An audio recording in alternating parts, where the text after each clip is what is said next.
Hey guys, I'm so sorry for not posting yesterday. But anyways, today we're reading 1 Samuel chapter 17 and 18. And today's verse of the day is Proverbs 16 verse 3. Commit to the Lord whatever you do, and he will establish your plans. Amen. So today we're reading 1 Samuel chapter 17 and 18. 1 Samuel chapter 17. Now the Philistines gathered their forces for war, and assembled at Socoh in Judah. They pitched camp at Ephes-dammim, between Socoh and Azekah. Saul and the Israelites assembled and camped in the valley of Elah, and drew up their battle line to meet the Philistines. The Philistines occupied one hill, and the Israelites another, with the valley between them. A champion named Goliath, who was from Gath, came out of the Philistine camp. His height was 6 cubits and a span. He had a bronze helmet on his head, and wore a coat of scale armor of bronze, weighing 5,000 shekels. On his legs he wore bronze greaves, and a bronze javelin was slung on his back. His spear shaft was like a weaver's rod, and its iron point weighed 600 shekels. His shield-bearer went ahead of him. Goliath stood and shouted to the ranks of Israel, "Why do you come out and line up for battle? Am I not a Philistine, and are you not the servants of Saul? Choose a man and let him come down to me. If he is able to fight and kill me, we will become your subjects. But if I overcome him and kill him, you will become our subjects and serve us." Then the Philistine said, "This day I defy the armies of Israel. Give me a man and let us fight each other." On hearing the Philistines' words, Saul and all the Israelites were dismayed and terrified. Now David was the son of an Ephrathite named Jesse, who was from Bethlehem in Judah. Jesse had 8 sons, and in Saul's time he was very old. Jesse's 3 eldest sons had followed Saul to the war. The firstborn was Eliab, the second Abinadab, and the third Shammah. David was the youngest. The 3 eldest followed Saul, but David went back and forth from Saul to tend his father's sheep at Bethlehem. For 40 days the Philistine came forward every morning and evening and took his stand. Now Jesse said to his son David, "Take this ephah of roasted grain and these 10 loaves of bread for your brothers and hurry to their camp. Take along these 10 cheeses to the commander of their unit. See how your brothers are." Sorry about that, guys. So let's continue. Assurance from them. They are with Saul and all the men of Israel in the valley of Elah, fighting against the Philistines. Early in the morning, David left the flock in the care of a shepherd, loaded up and set out as Jesse had directed. He reached the camp as the army was going out to its battle positions, shouting the war cry. Israel and the Philistines were drawing up their lines facing each other. David left his things with the keeper of supplies, ran to the battle lines, and asked his brothers how they were. As he was talking with them, Goliath, the Philistine champion from Gath, stepped out from his lines and shouted his usual defiance, and David heard it. Whenever the Israelites saw the man, they all fled from him in great fear. Now the Israelites had been saying, "Do you see how this man keeps coming out? He comes out to defy Israel. The king will give great wealth to the man who kills him. He will also give him his daughter in marriage, and will exempt his family from taxes in Israel." David asked the men standing near him, "What will be done for the man who kills this Philistine and removes this disgrace from Israel? Who is this uncircumcised Philistine that he should defy the armies of the living God?" They repeated to him what they had been saying, and told him, "This is what will be done for the man who kills him." When Eliab, David's eldest brother, heard him speaking with the men, he burned with anger at him, and asked, "Why have you come down here? And with whom did you leave those few sheep in the wilderness? I know how conceited you are, and how wicked your heart is. You came down only to watch the battle." "Now what have I done?" said David. "Can't I even speak?" He then turned away to someone else and brought up the same matter, and the men answered him as before. What David said was overheard and reported to Saul, and Saul sent for him. David said to Saul, "Let no one lose heart on account of this Philistine. Your servant will go and fight him." Saul replied, "You are not able to go out against this Philistine and fight him. You're only a young man, and he has been a warrior from his youth." But David said to Saul, "Your servant has been keeping his father's sheep. When a lion or a bear came and carried off a sheep from the flock, I went after it, struck it, and rescued the sheep from its mouth. When it turned on me, I seized it by its hair, struck it, and killed it. Your servant has killed both the lion and the bear. This uncircumcised Philistine will be like one of them, because he has defied the armies of the living God. The Lord who rescued me from the paw of the lion and the paw of the bear will rescue me from the hand of this Philistine." Saul said to David, "Go, and the Lord be with you." Then Saul dressed David in his own tunic. He put a coat of armor on him and a bronze helmet on his head.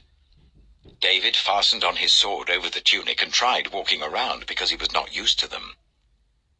"I cannot go in these," he said to Saul, "because I'm not used to them." So he took them off.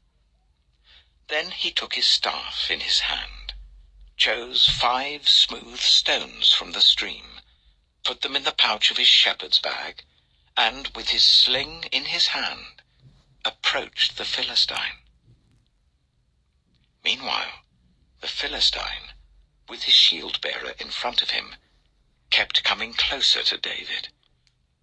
He looked David over and saw that he was little more than a boy, glowing with health and handsome, and he despised him. He said to David, "Am I a dog that you come at me with sticks?" And the Philistine cursed David by his gods. "Come here," he said, "and I'll give your flesh to the birds and the wild animals." David said to the Philistine, "You come against me with sword and spear and javelin, but I come against you in the name of the Lord Almighty, the God of the armies of Israel, whom you have defied. This day the Lord will deliver you into my hands, and I'll strike you down and cut off your head. This very day I will give the carcasses of the Philistine army to the birds and the wild animals, and the whole world will know that there is a God in Israel. All those gathered here will know that it is not by sword or spear that the Lord saves, for the battle is the Lord's, and he will give all of you into our hands." Hold up, As guys. the Philistines About that, guys. So let's continue. to attack him, David ran quickly towards the battle line to meet him. Reaching into his bag and taking out a stone, he slung it and struck the Philistine on the forehead. The stone sank into his forehead, and he fell face down on the ground. So David triumphed over the Philistine with a sling and a stone. Without a sword in his hand, he struck down the Philistine and killed him.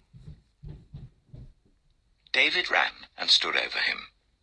He took hold of the Philistine's sword and drew it from the sheath. After he killed him, he cut off his head with the sword. When the Philistines saw that their hero was dead, they turned and ran. Then the men of Israel and Judah surged forward with a shout and pursued the Philistines to the entrance of Gath and to the gates of Ekron. Their dead was strewn along the Shearaim road to Gath and Ekron. When the Israelites returned from chasing the Philistines, they plundered their camp. David took the Philistine's head and brought it to Jerusalem. He put the Philistines' weapons in his own tent. As Saul watched David going out to meet the Philistine, he said to Abner, commander of the army, "Abner, whose son is that young man?" Abner replied, "As surely as you live, your majesty, I don't know." the king said, "Find out whose son this young man is." As soon as David returned from killing the Philistine, Abner took him and brought him before Saul, with David still holding the Philistine's head. "Whose son are you, young man?" Saul asked him. David said, "I am the son of your servant Jesse of Bethlehem." Amen. So that's 1 Samuel chapter 17. And now we'll go read the 1 Samuel chapter 18. 1 Samuel chapter 18. After David had finished talking with Saul, Jonathan became one in spirit with David, and he loved him as himself. From that day, Saul kept David with him and did not let him return home to his family. And Jonathan made a covenant with David because he loved him as himself. Jonathan took off the robe he was wearing and gave it to David, along with his tunic and even his sword, his bow, and his belt. Whatever mission Saul sent him on, David was so successful that Saul gave him a high rank in the army. This pleased all the troops and Saul's officers as well. When the men were returning home after David had killed the Philistine, the women came out from all the towns of Israel to meet King Saul, with singing and dancing, with joyful songs, with tambourines and lyres. As they danced, they sang, "Saul has slain his thousands, and David his tens of thousands." Saul was very angry. This refrain displeased him greatly. "They have credited David with tens of thousands," he thought, "but me with only thousands. What more can he get but the kingdom?" And from that time on, Saul kept a close eye on David. The next day, an evil spirit from God came forcefully on Saul. He was prophesying in his house, while David was playing the lyre, as he usually did. Saul had a spear in his hand, and he hurled it, saying to himself, "I'll pin David to the wall." But David eluded him twice. Saul was afraid of David, because the Lord was with David, but had departed from Saul. So he sent David away from him and gave him command over 1,000 men. And David led the troops in their campaigns. In everything he did, he had great success, because the Lord was with him. When Saul saw how successful he was afraid of him.